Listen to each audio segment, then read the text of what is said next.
எலும்பக்க என்ன எண்ணங்கள் உங்களுக்கு இருந்தது? வன்னிக்கிழமை வன்னியில் ஒரு சம்பவம் நடக்க வன்னியில் ஒரு காட்டில் இறங்கி கொஞ்சம் பேர் வெட்டினவங்க. இப்போ ஹெலிகாப்டரில் இறங்கி வெட்டின பிறகு நாங்கள் வன்னியிலேருந்து செஞ்சு சமயம் பண்ணுறதுக்கு அமைந்தாங்க. கன இளைஞர்களுக்கு ஊரில் நடக்கிற பிரச்சனைகள் தெரியாது. ஸோ அதை நீங்கள் எப்படி எடுத்து சொல்லலாம்னு நினைக்கிறீங்க? இல்லை, நான் தமிழன்றது எனக்கு அந்த உணர்வு தொடர்ச்சியாக இருந்தேன்.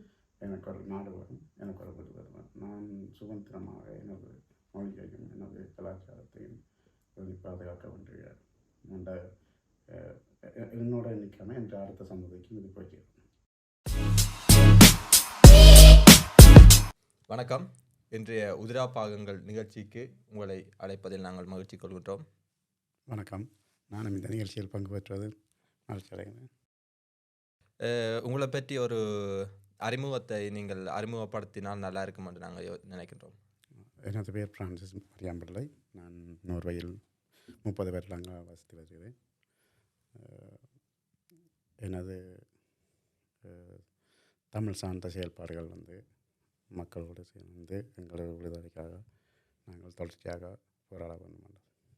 ஸோ இதில் நாங்கள் உண்மையாக 2009 பற்றி தான் நாங்கள் கதைக்க போகிறோம். ஸோ நாங்கள் 2009 தொடங்குவோம். ஆனால் எல்லாருக்கும் தெரிஞ்ச போல் கூடுதலான தமிழர்கள் நினைக்கிறேன் ஜனவரி மாதத்திலிருந்து மே மாதம் மட்டும் நிச்சயமாக ஒவ்வொரு நாளும் நின்று இருப்பாங்க நோர்வேஜிய பாராளுமன்றத்துக்கு முன்னால். ஸோ உங்களுக்கு ஒரு நாள் எப்படி இருந்திருக்கும் இந்த காலப்பகுதியில்?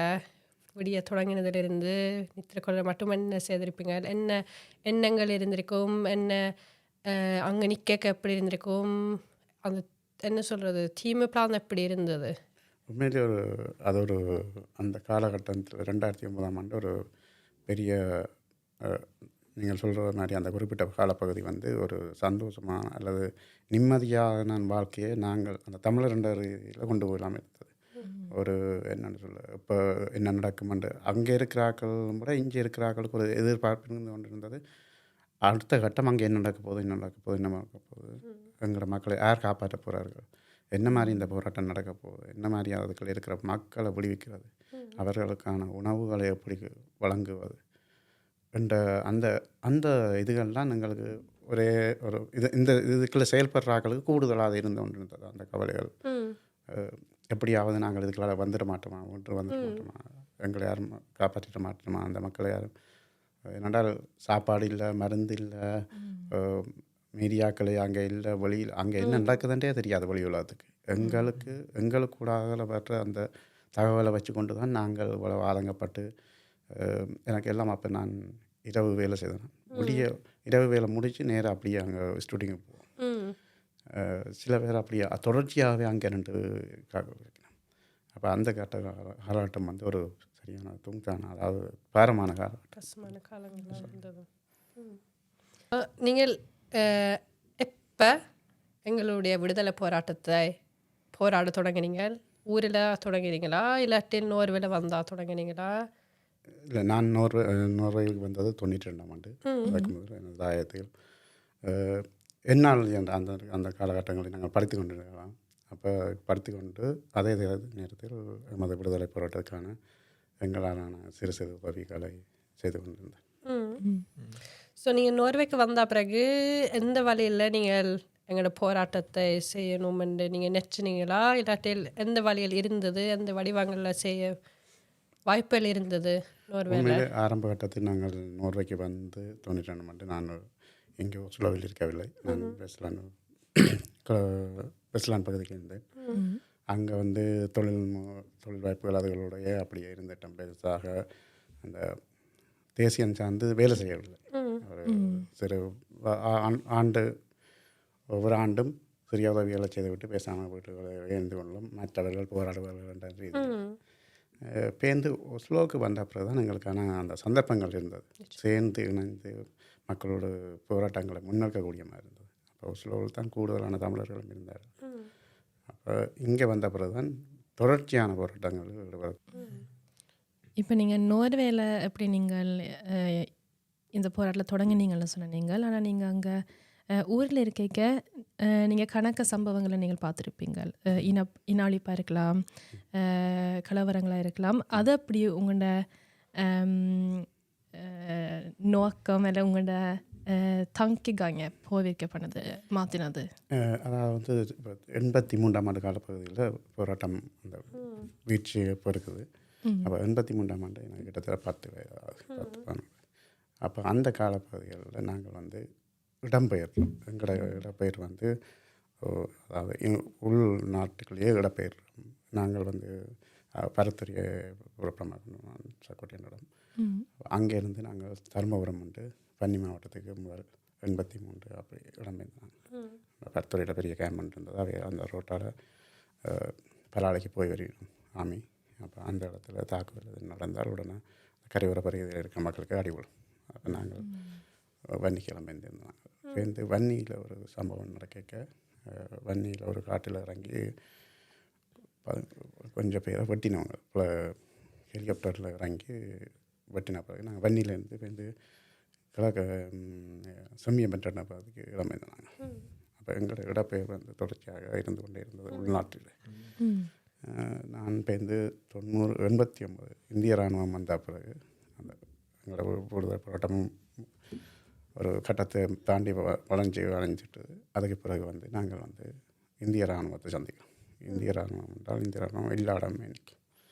அப்போ அதோட ஒட்டுக்குழுக்களும் வந்து எல்லா இளையரையும் கட்டாயப்படுத்தி இராணுவ இதுகளுக்கு கூட்டிக் போகிறது, காணாமல் ஆக்கப்படுறது, அந்த நிகழ்வுகளோட எங்களை பெற்றோர் எங்களை வந்து விருப்பமின்றியும் வெளியேற வேண்டிய நிலைமையில் நாங்கள் இந்த புலம்பெயரை மேற்கொள்ள வேண்டும். நீங்கள் நோர்வேக்கு வந்த பிறகும் நீங்கள் சொல்லியிருக்கோம், ஓகே நான் நோர்வேல நிற்கிறேன், இங்கே ஒரு போரும் இல்லை, தாய்நாட்டை மறந்து இங்கே மட்டும் வாழ்க்கையை நீங்கள் ஃபோக்கஸ் பண்ணியிருக்கலாம். ஏன் அப்படி செய்யலை? இல்லை, நான் தமிழன்ற ரீதியில் எனக்கு அந்த உணர்வு தொடர்ச்சியாக இருந்தோண்டே இருக்கு. எனக்கு ஒரு நாடு வேணும், எனக்கு ஒரு விடுதலை வேணும். நான் சுதந்திரமாக எனது மொழியையும் எனது கலாச்சாரத்தையும் பாதுகாக்க வேண்டிய என்னோட நிற்காமல் என்ற அடுத்த சந்ததிக்கும் இது போய் சேரும். நிச்சயமாக. இப்படியான நேரத்தில் வந்து உங்களுக்கு என்ன உங்களை போராட ஊக்குவித்தது என்ன? வந்து இப்படி நாங்கள் நின்று போராடணும் வந்து எங்களுக்கு வந்து நாங்கள் ஒரு பாரம்பரியம் மிக்கதுனா நாங்கள் போராட்டம் வந்து எங்களுக்கு ஆரம்பத்துலேருந்தே போராட்டங்கள்லாம் எங்கள் வாழ்க்கை. அப்போ எங்களுக்கான முடிவுக்காக எத்தனையோ எனக்கு தெரிஞ்சு இந்த 2009 முதல் 2 இனக்கலவரம் நடந்தது. 58 83. அப்போ அந்த இனக்கலவரங்கள் வந்து அதுகள் வந்து ஒரு தாக்கம் இருந்தது. நாங்கள் அங்கே இருக்கையே கொழும்பிலிருந்து அடித்து விரட்டப்பட்டாக்கள் கப்பல் மூலம் வந்து காங்கிரஸ் துறையில் இறங்கினார்கள். அப்போ அந்த காலகட்டத்தில் அந்த நெருப்புகளை தூக்கி போட்டது, அந்த புள்ளிகளை எல்லாம் கொலை செய்த அந்த இதுகள் இருந்தது. அப்போ அதுக்கு பிறகு 2050ஆம் ஆண்டு எங்கள் போராட்டம் வந்து சரியான வீழ்ச்சி பெற்றிருந்த காலகட்டம். அதுக்கு முதல் இயக்கம் வந்து அதாவது தமிழக விடுதலை எங்களுக்காக போராடிய இயக்கம் வந்து அவர்கள் வந்து அதி உச்ச நிலையில் இருந்தவர்கள். இந்த சமாதான கால பகுதி என்று வந்து எங்களை அழைக்கிறதுக்காக அப்படி ஒரு இதுக்களால் போனபடியாக தான் நாங்கள் இந்த நிலைமைக்குள்ளே வந்துன்றாங்க. ஆனால் எங்களுக்கு சமாதானம் கொண்டு கூட்டிக்கொண்டு வந்தவர்கள் எவரும் எங்களை காப்பாற்றல. நீங்கள் முதல் சொன்ன நீங்கள் இரவு வேலைக்கு போயிட்டு நீங்கள் உடனடியாக நேராங்க பாராளுமன்றத்துக்கு முன்னால் போய் நின்று நீங்கள் உங்களை மாதிரியே இன்னும் கணப்பேர் அப்படி நின்றுப்பேனும். ஸோ அதை பற்றி கொஞ்சம் சொல்லலாமா? எத்தனை பேர் வந்து வேணும்? அந்த ஒரு ஒற்றுமை அப்படி இந்த தமிழர்களுடைய இங்கே ஒரு வேலை இல்லை, அந்த கடைசி காலகட்டம் மே மாதத்தோதியனுமே அதாவது இந்த ஏப்ரல் மே உச்சமாக நடக்கின்ற சண்டைகள், மக்கள் கொல்லப்பட்டு கொண்டிருந்த நாளாந்தம் செத்து கொண்டிருந்தேன்னு சொல்லலாம். அவர்களுக்கான எந்த உதவிகளும் அப்போ கிடைக்கல. தனியாக இந்த நாங்கள் எல்லா இடமும் போய் நின்று இந்த ஒவ்வொரு இடமாக போய் நின்று கெஞ்சிற மாதிரி தான் இருந்தது. யாராவது நிப்பாட்டுங்க, இந்த போரை நிப்பாட்டுங்க, எங்களை மக்களை காப்பாற்றுங்க, நாங்கள் கேட்பது என்ன, எங்களோட விடுதலை தான் கேட்டுக்கொண்டு இருந்தோம். அப்போ அது ஒரு எல்லாருமே கூடுதலான தமிழ் மக்கள் அந்த காலப்பகுதியில் பங்கு பெற்றினார்கள். நாங்கள் ஒவ்வொரு தினம் எங்களையும் கவனிக்க வேண்டியிருந்தோம். இங்கே வந்து வேலை இதுகள் இல்லையாண்டா எங்களோட வாழ்க்கையும் முன்னுக்கு போகாது. அதே நேரம் எங்களோட அந்த வேலைகள் அந்த குறுகிய நேரத்துக்குள்ளே நாங்கள் எங்களை பங்களிப்பை செய்யணுன்றதுக்காக அதில் போய் நிற்கிறது முன்னாடி. ஆனால் எதுவுமே அந்த நேரத்தில் எவருமே எங்களுக்கு கண்டுகொள்ளது. ஒரு ஒரு தாழ்வு ஒன்று இருக்குதா? நாங்கள் 3 பேரும் எங்களுக்கு ஒரு ஞாபகமும் இல்லை. ஸோ எங்களை மாதிரியே எத்தனை பேர் கேட்குறாங்க இதை. படங்களும் அவ்வளோத்தும் இல்லை. 2009 பாராளுமன்றத்துக்கு முன்னால் நின்ற தமிழர்கள் பற்றி. ஸோ ஒரு எத்தனை பேர் நின்றுவாங்க? இளையோர்களா, பெரியாக்களா, சின்ன பிள்ளைகளா? அப்போ அந்த காலப்பகுதியில் பார்த்தீங்கன்னா எல்லார்ட்ட பங்களிப்புமே இருந்தது. அதில் வேறுபாடு இருக்கே இல்லை. சில முதியோர்லேருந்து சிறுவர் வரையும் கர்ப்பிணி தாய்மார் எல்லாருமே அங்கே வந்து நின்றவியல். அதில் பார்க்க போனால் அந்த காலத்தில் வேறுபாடு பார்க்க இயலாது. எவர் நின்ற எவர் நிற்கலையாண்டு அவரவருக்கு இருக்கிற நேரத்தில் அந்த குறுகிய நேரத்தையாவது அதுக்கு ஒதுக்கி அங்கே வந்து தங்களோட பங்களிப்பை செய்து போட்டு தான் போனவியல் மக்கள். இப்போ நீங்கள் சொல்லியிருக்கிறீங்க உங்களுக்கு வந்து சவாலானது என்னென்னா வேலை முடித்து வந்து நீங்கள் இப்படி போராட்டத்துக்கு போயிருக்கிறீங்களாண்டு. இப்போ நான் கேட்டது பொதுவாக வந்து இப்போ தமிழராக வந்து போராடைக்குள்ள வந்து எல்லாரும் எதிர்கொண்ட சவால் என்ன? எல்லாரும் எதிர்கொண்ட சவால் வந்து எல்லாரும் ஒரு கையறு நிலையில் தான் நின்றவியல். எவருக்குமே என்ன இப்போ எங்களுக்கு அதில் ஒரு பவர் அந்த ஒரு சக்தியும் இருக்கையில் அதை தடுத்து நிறுத்துறதுக்கு. நாங்கள் அந்த நேரத்தில் அரசாங்கங்களை தான் கேட்கக்கூடிய மாதிரி இருந்தது நிப்பாட்டுங்க. அப்போ எங்களுக்கு இருந்த ஒரே வழி இங்கே நோர்வேஜிய அரசாங்கம். அதில் நோர்வேக்கு கடமை இருக்குது என்னென்றால் இவியல் வந்து அந்த நேரம் எங்களோட சமாதான இதில் ஈடுபட்டவியல். அப்போ இவியலுக்கு தான் பொறுப்பு கூட இருந்தது எங்களோட மக்களை காப்பாற்ற வேண்டியது. ஏன்னா அந்த போர் வந்து தன்னிச்சையாக தூங்கக்கூடாது. அதாவது ஸ்ரீலங்கா அரசாங்கத்தால் திணிக்கப்பட்ட போர். அப்போ அதை நிறுத்த வேண்டியது சமாதானம் பேசிய ஆக்கள் தான் அதை நிப்பாட்டும். ஆனால் நடந்தது எதிர்மாறா. கடைசியில் வந்து அவியல் எங்களே ஆயுதத்தை வைக்க சொன்னீர்களை போர் நிப்பாட்டையில்லாமல் போய் சொல்லுது. அதை நீங்கள் நிற்க என்ன சொல்கிறது, ஒரு முஷ்கில் சொல்கிறது மக்திஸ்லெஸ்ஸா ஒன்றும் செய்யலாமல் இருந்த மாதிரி இருந்ததா, இல்லாட்டில் நீங்கள் கத்தாரும் கேட்காத மாதிரி இருந்ததா? ஏதாவது ஒரு சின்ன நம்பிக்கை இருந்திருக்கும் உங்களுக்கு, எங்களுக்கு ஒரு தீர்வு கிடைக்கும் ஒரு நம்பிக்கையோடு நின்றுங்களா? இல்லாட்டில் நாங்கள் நம்பிக்கைன்றது எங்களோட மக்கள் தான் நம்பிக்கை இருந்தது. மற்றாக்களில் நாங்கள் நம்பிக்கை இல்லை. ஆனால் இப்போ நாங்கள் நம்பினாக்களை பார்த்ததும் எங்களுக்கு கை கொடுக்க. ஏன்னா நீங்கள் சொன்னீங்க நீங்கள் போராடிக்க அங்கே நோர்வே அரசியல்வாதிகளும் அங்கே நின்ற வேணும். எல்லாருமே நின்றவியல். எல்லாருமே சொன்னவியல் இது பிள்ளையாக நடக்குது, நிப்பாட்டணும் அண்டு கருத்து வச்சவியலை தவிர. ஆனால் அதுக்கான எந்த ஒரு தீர்வும் எங்களுக்கு கிடைக்கல. நாங்கள் அழிஞ்சது தான், எங்கள் அழிஞ்சு அவங்களாம் நிப்பாட்டப்பட்டது தானே தவிர மற்றபடி சமாதானம் பேசிய ஆக்கள் எந்த இதையும் கொண்டு வந்து நிறுத்த இல்லாது. இவ்வளோ நீங்கள் போராடினீங்கள் 6 மாதத்துக்கு மேலே ஆயிருக்கணும். நோர்வேஜிய மக்களுக்கு போனதா எங்களோட கதைகள்? நோர்வேஜிய மக்கள், நோர்வேஜிய சமூக ஊடகங்களில் செய்தித்தாள்கள் வந்து கதைச்சுவாங்களா? இந்த காலத்தில் நோர்வேஜிய மக்கள் எப்படி இதுக்கு குரல் கொடுத்துவாங்க? நாங்கள் வந்து இந்த மீடியாக்கள் இங்கே இருக்க செய்தித்தாள்களும் சரி, தொலைக்காட்சிகளும் சரி, மற்றது வானொலிகளையும் சரி அழைத்த நாங்கள் எங்களோட போராட்டங்களை வெளிக்கொண்டு வர்றதுக்கு. ஆனால் ஒரு சில நேரங்களில் வந்து நிற்பினோம். கூடுதலாக ஒரு சில நேரம்னால அதை எண்ணி சொல்லலாம் எத்தனை நண்டவியல். நாங்கள் இப்போ கடைசியாக ஒரு 6 மாதம் அந்த போராட்டம் வெற்றி பெற்றிருந்த நேரத்தில் நாங்கள் கூப்பிட்ட நேரத்துக்கு எல்லாம் அவியல் வரையில். மற்றது அவியலுக்கு தேவையானது தான் அவியல் வரையணும். மற்றது அவியல் எங்களோட விடயம் சார்ந்து வெளிக்கொண்டு வரையில். அதாவது தமிழ் மக்களுக்கு ஒரு அழிவு நடந்து கொண்டிருக்கிறதுன்றது சரியான முறையில் பதிக்கப்பட்டதான்றது ஒரு கேள்விக்குறி தான் இருக்குது நோர்வே சமூகத்திட்ட.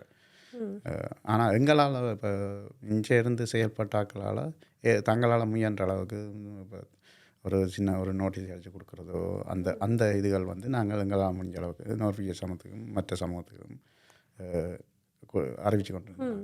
ஆனால் அதை எவ்வளோத்துக்கு போய் சேர்ந்துருக்க மாட்டது ஒரு கேள்விக்குறி இருக்குது. நிச்சயமாக நினைக்கிறேன் பொதுமக்களுக்கு போயிருக்காதுன்னு தான் நான் நினைக்கிறேன். நோர்வேஜிய பொதுமக்களுக்கு இப்படி நடக்குதுண்டு, மக்கள் தாக்கினதுண்டு ஒரு பெரிய அளவுக்கு போய் சேர்ந்துருக்கிறது கேள்விக்குறி தான். ஒரு பெரிய அளவுக்கு போயிருக்காது. ஏன்னாண்டா இப்போ ஸ்லோக்கில் ஒரு நோட்டீஸை கொடுத்தோம்னால் அதில் ஒரு குறுகிய ஆக்கலான்னு அதை பாதிச்சிருப்பேன். அது பெரிய அளவுக்கு இன்றைக்கு காசாவில் நடக்கிற மாதிரி எங்களோட போராட்டம் பெரிய வழியில் போகவே இல்லை. மே 18 கடைசி நாள் என்று கூறப்படுகின்றது போரெல்லாம் ஆயுத போர் முடிஞ்சு மே 19 எலும்பக்க என்ன எண்ணங்கள் உங்களுக்கு இருந்தது?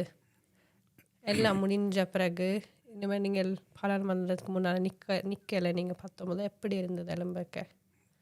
இல்லை அது வந்து வார்த்தைகளால் சொல்ல முடியாத ஒரு உணர்வு. அது அன்றைக்கு அந்த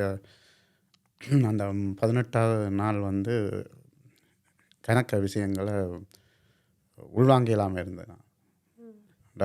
எல்லாம் அழிவும் துயரும் மக்களுக்கு என்ன யாருக்கு என்ன நடந்தான்ற ஒரு ஒருத்தருக்குமே ஒன்றும் தெரியல. ஒரு பிளங்கான நாளாக தான் இருந்தது, கருப்பு நாளாக தான் அந்த நாள் என்ன பதவி இருக்கு. ஸோ இது நடந்து கணம்பேர் எங்கள் விடுதலை போராட்டத்துக்காக போராடின வரைக்கும் சொல்கிறது 2009 19 மேக்கு பிறகு எனக்கு கஷ்டமாக இருந்தது எங்களோட போராட்டத்துக்காக வேலை செய்கிறது. நான் அந்த என்ன உணர்ச்சி இருக்குதோ எனக்கு சொல்லலாமல் இருந்தது. அதை விட்டு நான் இனிமேலும் நான் வேலை செய்யணும் என்ற எண்ணம் அந்த அந்த வழி என்ன மாதிரி நீங்கள் வேலை செய்து நீங்கள் அதுக்கு வாரதுக்கு என்ன ஒரு மோட்டிவேஷனாக இருந்தது உங்களுக்கு? ஓகே இது நடந்துட்டு இது விட்டுட்டு நான் இனிமேலும் வேலை செய்ய வேணும் என்ற ஒரு இன்றைக்கு மட்டும் நீங்கள் வேலை செய்கிறீங்க இதுக்குள்ள? அது மேலே தலைவர்கிட்ட சேர்ந்து தான். தலைவர் இப்போ தனக்காக போராடினாண்டு அறிவிச்சு இந்த போராட்டத்தை நடத்தல, மக்களுக்காகத்தான் இந்த போராட்டத்தை முன்னெடுத்தது. அப்போ தலைவர் முன்னெடுக்க தனக்காகவோ தன் குடும்பத்துக்காக மக்களுக்காக அதை தான் நாங்கள் நினச்சேன். அவர் தான் எங்களுக்கு வழிகாட்டி. என்னை பொறுத்தவரை எனக்கு தனிப்பட்டவர் அவர் தான் எனக்கு வழிகாட்டி. அப்போ அவற்றை வழியில் நடக்கிறதா இருந்தால் அவற்றை எண்ணத்தில் தொடர்ச்சியாக போராடுவோங்கிற விடுதலைகளுக்கு மட்டும் ஆயுதம் தூக்க இல்லாது, இப்போ ஆயுதம் தூக்க இதுவும் இல்லை. அப்போ இதுதான் எங்களுக்கான ஒரு வழி. இந்த போராட்டத்தை தொடர்ச்சியாக செய்வோம்ன்றது தான் இது. அடுத்த தலைமுறைக்கு இதை கொடுத்துட்டு போகணும். தலைவரும் அப்படி தான் சொல்லி தான் இது வந்து அடுத்த இளையோர்ன்ற தலைமை கையளிக்கிறோம். நாங்கள் செய்து கொண்டிருக்கிறோம். அடுத்த கட்டம் உங்களை நோக்கி இந்த இதை நீங்கள் பொறுப்பேற்றுக்கு கொண்டு வாரீர்கள். அப்போ இது ஒரு தொடர்ச்சியாக போய்கொண்டிருக்கும். இப்போ நீங்கள் சொன்னதுக்கு தான் என்றால் நீங்கள் இந்த ஏற்பாட்டிலேருந்து உங்களுக்கு கணக்கு அனுபவங்கள் இருக்கும். ஸோ அதை வச்சு நீங்கள் இந்த இப்போ வளர்ந்து வரும் தலைமுறை என்ன செய்ய வேணும்னு நீங்கள் நினைக்கிறீங்கள்? உண்மையிலேயே அந்த ஆர்ப்பாட்டம் அந்த கால தேவைக்கேற்ற மாதிரி நடந்தது. அது அப்போ ஒரு வித்தியாசமான முறையில் நாங்கள் போய் நின்று தண்டினோம். ஆனால் இப்போ நீங்கள் வந்து படித்த இளைய தலைமுறையால் உங்களுக்கு வேறு ஒரு சிந்தனை இருக்கும். என்ன அந்த சிந்தனையை இப்போ பழைய அதாவது இதை நடத்தி கொண்டிருந்தார்கள்ன்ற ஆலோசனைகளோடு முன்னெடுத்து சென்றால் எல்லாரும் ஒன்றிணைஞ்சு ஒரு சிறப்பான இடத்துக்கு போச்சு. அதாவது எங்களோட இலக்கை நோக்கி அடையலாம்.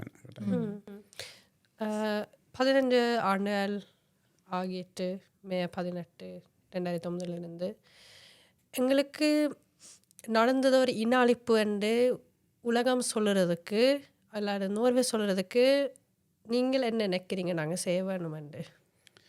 நிச்சயமாக இதில் ஒரு ஒரு கருத்தொற்றுமை தேவை எங்களுக்கு. மிக முக்கியமாக எங்களோட தமிழ் மக்களுக்குள்ளேயே முதல் கருத்தொற்றுமை தேவை. எங்களுக்கு நடந்தது இன அழிப்புன்றதை நாங்கள் உறுதிப்பட எல்லா தளத்திலையும் சொல்லணும். அதாவது இப்போ நாங்கள் வெளிநாட்டு புலம்பெயர்ந்த மக்களும் சரி, தாயகத்தில் இருக்கிற அரசியல்வாதிகள் உட்பட எல்லோருமே ஒரே கருத்தில் எங்களுக்கு தேவை ஒன்று. எங்களுக்கான தமிழருக்கான நாடு, அது ஒரு தனி ஈழம். அடுத்தது வந்து அதுக்காக எல்லாரும் சேர்ந்து குரல் கொடுக்கும். பார்த்தீங்கன்னா நாங்கள் இங்கே தமிழ் இலங்கப்போம், அங்கே அவையல் மாகாண சபை கட்டணும். அப்போ இது குழப்பமானது. அதை விட்டு தமிழர் கொண்ட ஒரு தாயகம் தேவை. அது எல்லா மட்டத்திலையும் நீங்கள் உங்களை போன்ற இளைஞரான் அடுத்த அங்கே நாட்டிலேருந்து இனிமேல் அரசியல்வாதிகளை வரப்போயிடும். அப்போ உங்களுக்குள்ளே ஒரு தொடர்பாளர் ஒருங்கிணைச்சு நீங்கள் கட்டாயம் அது எங்களோட இலக்கு ஒரு 2-3 குறிக்கோளை வச்சுக்கொண்டு சேர்ந்து வேலை செய்தால் எங்களோட இலக்கை இலகுவாக அடையாளம். நிச்சயமாக இதில் உண்மையாக நாங்கள் இளையோர் சார்பில் சொல்கிறது என்றால் 2009 நடக்க எங்களுக்கு நாங்கள் நிற்கிற எங்களுக்கு 4 வயது. நாங்கள் ஒவ்வொரு நாளும் நின்று நாங்கள், ஆனால் எங்களுக்கு ஒரு ஞாபகமும் இல்லை அந்த காலப்பகுதியிலிருந்து. அந்த எண்ணி தான் நாங்கள் இந்த பொதுக்காசை நாங்கள் செய்கிறோம். எங்களுக்கு ஒன்றும் தெரியாமல் இருந்தால எங்களுக்கு பிறகு வர தலைமுறைகளுக்கு 2009க்கு பிறகு தான் பிறந்தவர்கள், அவங்களுக்கு ஒன்றுமே தெரியாது. இந்த தேசப்பற்று பற்றி கதை கேட்க பலர் கூறுறது, ஓகே இந்த அடுத்த தலைமுறைக்கு தேசப்பற்று இல்லை, தமிழெல்லாம் பற்றி கதைக்கிறது இல்லை, லங்கர் என்று சொல்கிறது நோர்வேல. அப்படியான கருத்தில் வரைக்க நான் சொல்கிறது ஓகே தேசப்பற்று வாரதுக்கு அவங்களுக்கு தெரிய வரணும் ஓகே இப்படா இங்கே நோர்வேலே இவ்வளோ அவங்க செய்து வாங்கலண்டு ஸோ இப்படியான கதைகள் வரைக்கும் தான் நான் சொல்லுவேன் அடுத்த தலைமுறைக்கு அந்த தேசப்பற்ற விஷயம் வரும் பலருக்கே தமிழீழம் என்றாலே என்னென்று ஏன் நாங்கள் தமிழீழம் என்று சொல்லுறோம்ன்ற தெரியாமல் இருக்குது இந்த காலப்பகுதியில் இதில் பெற்றோராகவும் நீங்களும் என்ன நினைக்கிறீங்க என்ன வழியில் நாங்கள் எங்களோட பிள்ளைகளுக்கு அடுத்த தலைமுறைகளுக்கு இது சொல்லி கொண்டு போகலாமா நான் எனக்கு தெரிய வரதில் முதலாம் தலைமுறையில் இருக்கிற கணவருக்கு கொஞ்சம் கஷ்டமாக இருக்குது இந்த உணர்ச்சிகள் பற்றி கலக்கிறதுக்கு போரில் எப்படி இருந்தது 2009 நிற்க எப்படி இருந்தது ஏன் நாங்கள் போராட வேணும் ஒரு 2009க்கு பிறகு கால பகுதியில் பலருக்கு பயமும் இருக்குது ஓகே நாங்கள் போராடக்கூடாது போராடினால் ஊருக்கு போகலாதுண்டு ஸோ இந்த கருத்தில் நீங்கள் என்ன நினைக்கிறீங்க இல்லை இப்போ நாங்கள் ஊருக்கு போகலாது அதுகள் ஒரு பக்கத்தால் இருந்தாலும் எங்களுக்குன்ற ஒரு நாடு தேவைன்றதில் நாங்கள் தெளிவாக இருக்கணும் எப்போவுமே எந்த சமூகமாக இருந்தாலும் தனக்குரிய நாட்டை அவர்களுக்கு ஒரு நாடு இல்லை என்றால் அவர்கள் வந்து ஒரு இனமாக இல்லாமல் அது அழிந்து போடும் காலப்பகுதியில் ஒரு அந்த தமிழ் மொழியே இல்லாமல் போயிடுறதுக்கான காலம் வந்து சேர்ந்தது அப்போ எங்களுக்கு ஒரு நாட்டை நாங்கள் நிறுவினம் என்றால் நாங்கள் வந்து எங்களுக்கு ஒரு நாடு அடைஞ்சிட்டோம் என்றால்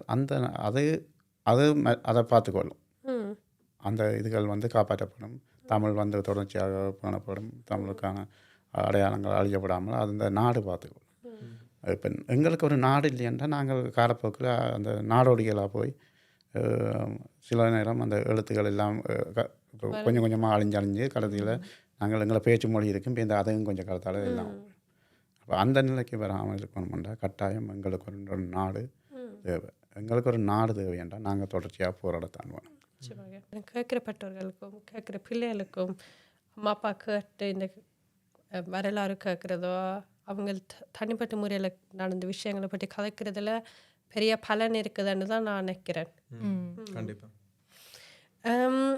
ஸோ 2024 நாங்கள் இருக்க இந்த சமூக ஊடகங்கள் தொழில்நுட்பம் பாவிக்கிறது இப்போ நீங்கள் காசை பற்றி கதை கேட்க இதுதான் அவங்க பாவிக்கிறாங்க கூட 2009 டிக்டாக் அப்படியான விஷயம் இல்லை இதை பற்றி நீங்கள் நினைக்கிறீங்க இல்லை 2024 நாங்கள் குரல் கொடுக்க இந்த விஷயங்கள் பாவிக்கணுமா நோர்வேஜியா பொதுமக்களுக்கு போகிறதுக்கு பாவிக்கிறதுல நாங்கள் ஒரு நலம் இருக்குமா என்று நீங்கள் நினைக்கிறீங்களா நிச்சயமாக என்னென்றால் வந்து ஒவ்வொரு காலகட்டத்துக்கும் ஒவ்வொரு வளர்ச்சி நடந்து கொண்டிருக்கு ஒவ்வொரு வளர்ச்சி அடைஞ்சு கொண்டிருக்கு அதாவது டெக்னாலஜி ரீதியாக அதை உச்சத்துக்கு வந்து கொண்டிருக்கு அப்போ இதுகளை பாவிக்கக்கூடிய அந்த காலகட்டத்தில் இப்போ எங்களுக்கு இருந்த 2009 பகுதியில் ஓரளவுக்கு வளர்ந்துட்டு என்றாலும் முழுமையாக வர ஆனால் இப்போ வந்து எல்லாருமே தொலைபேசி கையில் வச்சுக்கணும் அப்போ எல்லாட்ட ஒரு சின்ன ஒரு இது போட்டிகள் என்றாலே உடனே பார்க்கக்கூடிய இது இருக்குது மற்றது ஒரு தேடிக்கொண்டே நாங்கள் சொல்ல தேவையில்லை அவைய தேவை என்றால் அவையிலே தேடி அதுக்குள்ள எடுக்கலாம் இல்லை என்றால் அது உடனடியாக போகும் விரும்பினா பார்த்துக்கொள்ளணும் அப்போ அந்த இதுகள் இருக்க நீங்கள் எல்லா வழிகளையும் பாவிக்கலாம் அதுக்கு நிச்சயமாக இந்த டெக்னாலஜியை கட்டாயம் நீங்கள் உபயோகிக்க வேண்டும் ஏனென்றால் அது வந்து உங்களுக்கு இலகுவானதும் எல்லோருக்கும் இலகுவில் சென்றடைஞ்சு விடும் நான் நினைக்கிறேன் 2009 நாங்கள் அரசியல்வாதிகளுக்கும் பாராளுமன்றத்துக்கு தேடி தான் நாங்கள் போராடினாங்க ஆனால் நாங்கள் பொதுமக்களை தேடி நாங்கள் பெருசாக ஒன்றும் செய்யலை இந்த டிக்டாக்கா இல்லாட்டில் சமூக ஊடகங்கள் பாவிக்க நாங்கள் பொதுமக்களை தேடி தான் உண்மையாக போகுது இந்த கருத்தில் எல்லாம் பொதுமக்களுக்கு போனால் நோர்வேஜ் மக்களுக்கும் போகுது ஓகே இப்படி ஒரு விஷயம் உண்டு எங்களுக்கும் நடந்ததுண்டு நாங்கள் தமிழாக்கள் மட்டும் தேடாமல் நோர்வேஜ் மக்களும் தேடக்கு அதில் ஒரு சிறப்பு ஒன்று இருக்குமெண்டு ஸோ அடுத்த கேள்வி என்றால் நீங்கள் இன்றைக்கு இளையோராக இருந்திருந்தால் அதாவது தமிழ் இளையோர் அமைப்பில் ஒரு உறுப்பினராக இருந்திருந்தால் இல்லாட்டில் எங்களோட வேலை செய்திருந்தால் நீங்கள் எந்த வழியில் இன்றைக்கு போராடி இருப்பீங்க இன்றைக்கு இருக்கிற டூல்ஸோட என்ன சொல்லலாம் இன்றைய காலப்பகுதியில் நான் இளையோராக இருந்திருந்தால் முக்கியம் முதல் எங்களோட தமிழ் இளையோரை இன்னும் ஒருங்கிணைக்கும் நிறைய பேரை உள்வாங்கும் உள்வாங்கினா தான் இப்போ ஒவ்வொருத்தருக்கும் ஒவ்வொரு தாங்காங்க இருக்கும் அப்படி ஒவ்வொரு ஐடியாவில் இருக்கும் அவைகள் வந்து எல்லோரும் சேர்ந்து ஒரு இடத்துல இருந்து கதைச்சு அதுக்கான வேலை திட்டத்தை இப்போ பகிர்ந்து கொண்டீர்கள் என்றால் ஒரு ஒரு வேலையை ஒரு ஆளுக்கு சுமையாக போய்க்க தான் அது அப்படியே கிளப்பில் போய் இப்போ எல்லாரும் மாறி மாறி செய்யக்க கொஞ்சம் ஒரு ஊக்குவிப்பாக நின்று வேலை செய்ய ஊக்கத்தோட வேலை செய்வீர்கள் என்ன நீங்கள் ஓகே இந்த வேலையை நீங்கள் பொறுப்பத்துக்கு அதை நான் சிறப்பாக செய்து முடிக்கணும்ட்டா அப்போ உங்களுக்குள்ளேயே ஒரு என்னென்ன போட்டியல்ல உங்களுக்கு ஒரு ஆர்வம் பெறும். ஓகே இதை நான் செய்து கொடுக்கணும், அப்போ எங்களை பொறுத்தவரைக்காக நான் இதை செய்யணும். அப்போ என்ன முன்னோக்கி போய் கொண்டிருப்பீர்கள். அப்போ இளையோரம் வந்து ஓகே என்ன முனைவினம், ஏனென்றால் அங்கே போனால் ஒன்றை செய்யலாம், நாங்கள் எங்களோட நாட்டுக்காக ஏதாவது ஒன்றை செய்யலாம். நாங்கள் போய் நின்று ஒரு வேலையும் இல்லாமல் அதில் ஒரே போய் கொஞ்ச நாளையாக அதை சளிப்படைஞ்சு நாங்கள் ஓகே இங்கே போய் என்ன சும்மா இருந்துட்டு வர்றதானே. ஆனால் ஒரு வேலை திட்டம் இருந்தால் கட்டாயமாக அதை நோக்கி பெரும்பான்மையாக முன்னேறி கொண்டு போவோம். நீங்கள் சொல்கிற மாதிரி தான் நாங்கள் எல்லா இளைஞர்களையும் சேர்க்க வேணும் தான். ஆனால் இப்போ பிரச்சனை என்னென்றால் இளையோர்களுக்கு அங்கே ஊரில் நடக்கிற பிரச்சனைகள் தெரியாது. ஸோ அதை நீங்கள் எப்படி எடுத்து சொல்லலாம்னு நினைக்கிறீங்க? கன பேருக்கு விளக்கம் இல்லை என்ன நடந்ததுன்றதுக்கு. அப்படி என்றால் நீங்கள் ஒரு பட்டறியலை ஒழுங்குபடுத்தலாம். கன நேரம் இருக்கக்கூடாது. எங்களுக்கு இருக்கிற பிரச்சனை என்னென்னா ஒரு நாளில் ஒன்று வந்து 4 மணி தேலமர்த்தி வருது. அப்போ என்ன தெரியாது போயிடும் என்ன கதைச்சாங்க. ஒரு மாதத்துலேயே ஒரு மணி தேலம் இந்த நாளில் என்ன நடந்ததாங்க அதே கதைச்சமென்றால் இப்போ உதாரணத்துக்கு 2009 ஏப்ரல் மாதம் என்ன நடந்தது ரெண்டதை கதைச்சி கொண்டு வந்து இரண்டாலே உங்களுக்கு அங்கே ஒரு வந்துடும். ஓகே இந்த நாளில் இவ்வளோ பேருக்கு இவ்வளோ நடந்து கிடக்கு, இங்கேருந்து என்ன செய்தவியோ ஒன்று செய்யலாமல் போச்சு. அப்போ நாங்கள் என்ன செய்யலாம் அடுத்த கட்டம் இப்படியான ஒரு இது வரைக்கும் இல்லது இனிமேல் இந்த காலப்பள்ளியில் இப்போ என்ன செய்யலாம் அங்கே அந்த அங்கே இளைஞர்களை முனைச்சி நீங்கள் ஏதாவது ஒரு வேலை திட்டத்தை ஒழுங்கு கொடுத்தலாம். ஆனால் நீங்கள் பார்க்க நீங்கள் நினைக்கிறீங்களா நோர்வேல வாழும் தமிழ் இளையவர்களுக்கு இந்த தகவல் காணாதண்டு போராட்டத்தை பற்றி என்ன நடந்ததா, இல்லாட்டில் என்ன நீங்கள் நினைக்கிறீங்க பலர் இளையவர்கள் கொஞ்சம் பின்னுக்கு நிற்கிறாங்களா எங்களோட விடுதலை போராட்டம்? அந்த இதில் நான் பார்க்குறேன் எங்களோட இளையோருக்கு காணாது, எங்களோட இளையோருக்கு தகவல் பரிமாற்றம் காணாது. இப்போ பிள்ளைகளுக்கு இப்போ கூடுதலான பிள்ளைகளுக்கு என்ன நடந்தது தெரியாது. இப்போ உங்களோட வயதை ஒட்டாக்களுக்கு நீங்கள் 4 வயது இன்றைக்கு உங்களுக்கு இப்போ ஓரளவுக்கு தெரிஞ்சபடியால் நீங்கள் இதுக்கு ஆனால் உங்களுக்கு பிறந்தாக்களுக்கு அவ்வளோத்துக்கு தெரிகிறதுக்கு சந்தர்ப்பம் குறைவு. இப்போ நாங்கள் கதைக்கிறத வச்சு கொண்டு தான் எங்களோட வீடு வழியாக எங்களை பிள்ளைகளோட கதைக்கிறத வச்சு கொண்டு தான் ஓகே அவியல் ஒரு ஊக்கத்தோட வருவினம் இந்த நேரம் எங்களோட தமிழாக்களுக்கு இப்படி நடந்தது. ஆனால் இதை கதைக்காமல் இருக்கிற வீடு வழியாக அவைகள் அதை பற்றி விரிவான அதாவது அதை பற்றி கருத்து அப்போ அவியலுக்கு வந்து தெரியாது. ஆனால் சில நேரம் அவியலோட கதை கேட்க அவியலுக்கு ஆர்வம் வரும்.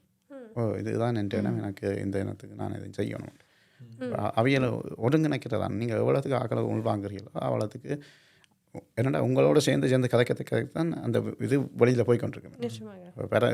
பல பேர் கதைச்சி கொண்டு போக அப்போ வெளியில் இவ்வளோ பேர் வந்துட்டோம்ட்டாக்க கூடுதலாக நாங்கள் அதுக்குள்ளே கதைக்கிறோம் என்றால் அதை பற்றி ஒரு புளியத்தை பற்றி கதைக்கிறோம் என்றால் கனவேன் வேலை செய்ய வருவினம். இதில் நீங்கள் நினைக்கிறீங்களா முதலாவது தலைமுறை நீங்கள் போராட்டத்திலிருந்து வந்த முதலாவது தலைமுறைக்கு ஒரு பொறுப்பொண்டு இருக்குதுன்னு நீங்கள் நினைக்கிறீங்களா?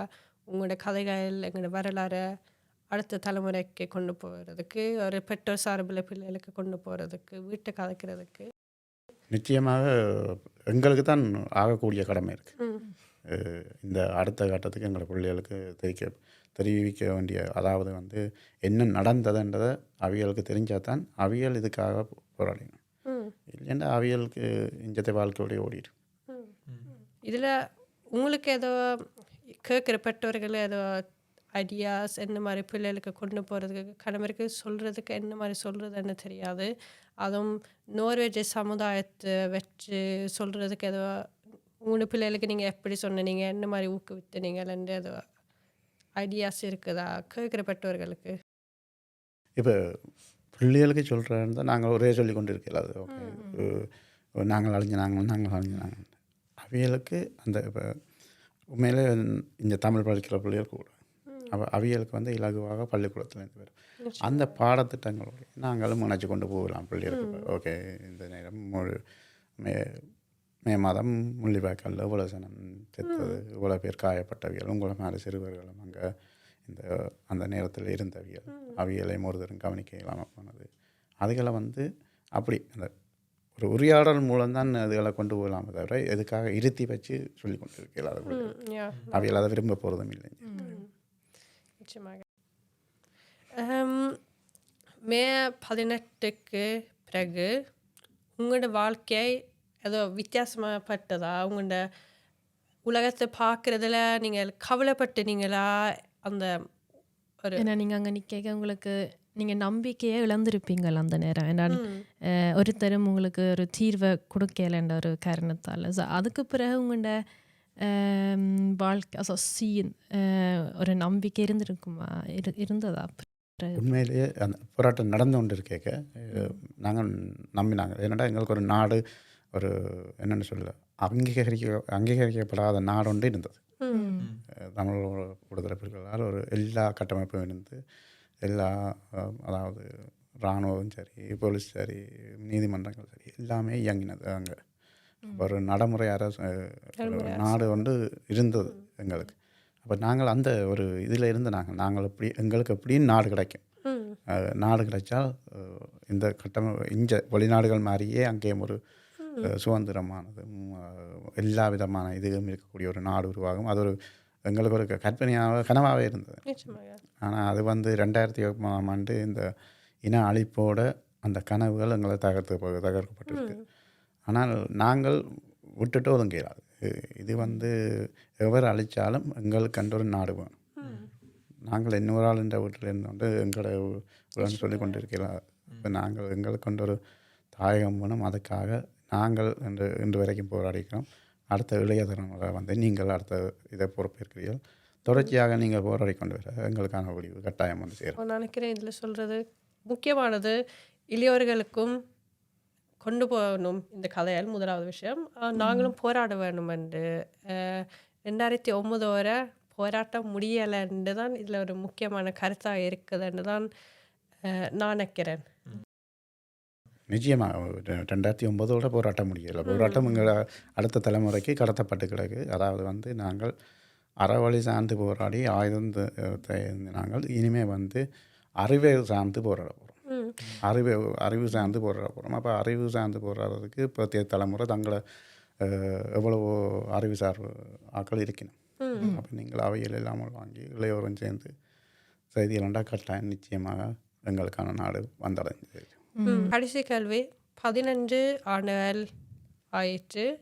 இன்றைக்கு நீங்கள் பார்க்க இளைய சமுதாயத்தோ தமிழர்கள் புலம்பெயர்ந்து வாழைக்க ஒரு நம்பிக்கை உங்களுக்கு நம்பிக்கை கூடி இருக்குதா? தமிழீழம் ஒரு நாள் கிடைக்கும் என்று 19ஆம் தேதி மே மாதத்தை விட இன்றைக்கு பார்க்க நிச்சயமாக இன்றைய நிலப்பொழுதில் பார்க்க எனக்கு இன்னும் நம்பிக்கை வந்து கொண்டிருக்க காரணம் என்னென்றால் இப்போ பார்த்தீங்கன்னா ஒளிபரப்பில் நோர்வே சார்ந்தில் உலக மட்டத்திலேயே இளையோர்கள் முன்வந்து கொண்டிருக்கிறார்கள். இந்த நாட்டுக்கான அதாவது அறிவுசார் போராட்டத்துக்கு அவர்கள் ஒருங்கிணைஞ்சு கொண்டு இருக்கிறார்கள். அவர்கள் இந்த ஒருங்கிணைவை பார்த்தீங்கன்னா இப்போ கடைசியாக இங்கே வேர்ல்ட் கப்பு நடந்தது. அதாவது தமிழ் மக்களுக்கு இடையிலான ஒரு உலக பந்து உதயவண்டாத போட்டியும் நடந்தது. இப்போ நீங்கள் அதில் பார்த்தீங்கன்னா ஒரு ரன்னிங்கெல்லாம் முன்னுக்கு நின்று எல்லாத்தையும் சிறப்பாக செய்து முடிச்சு. அப்போ இது என்ன நம்பிக்கை கொடுக்குது? இது என்ன நம்பிக்கை கொடுக்குது? ஏனென்றால் இப்படியான இதுகள் முன்னெடுக்கப்பட்டு கொண்டு வரைக்க இது இதைத்தான் நாங்கள் நாடு அந்த ஒரு நிழல் அரசியல் கேட்க அதில் பார்த்து நாங்கள் என்ன அங்கே இருந்து வெளிநாட்டில் மகளிர் அணி எல்லாம் வெளியில் விளையாடினவர்கள். அதே மாதிரி இப்போ நீங்கள் திருப்பி ஒருங்கிணைஞ்சு பாடுறோம். அப்போ இது ஆரோக்கியமான வழியை நோக்கி தான் போய்கொண்டிருக்கு. எங்களோட நாட்டுக்கான எங்களோட விடுதலைக்கான ஒரு சிறந்த வழியில் போய்கொண்டிருக்குது. நினைக்கிறேன் இதுதான் இந்த எபிசோடாக இருக்குது. நாங்கள் பிரான்சிஸ் மாமாவரை முதலாவது தலைமுறை என்றும் கண்களிலிருந்து இன்றைக்கு பேசி இருக்கிறோம். நாங்கள் பிரான்சிஸ் மாமாவுக்கு நன்றி கூறுகின்றோம். நன்றி. என்னை எனக்கு இந்த செவ்வியை கண்டதுக்கு நன்றி. வணக்கம். நன்றி. வணக்கம். நன்றி.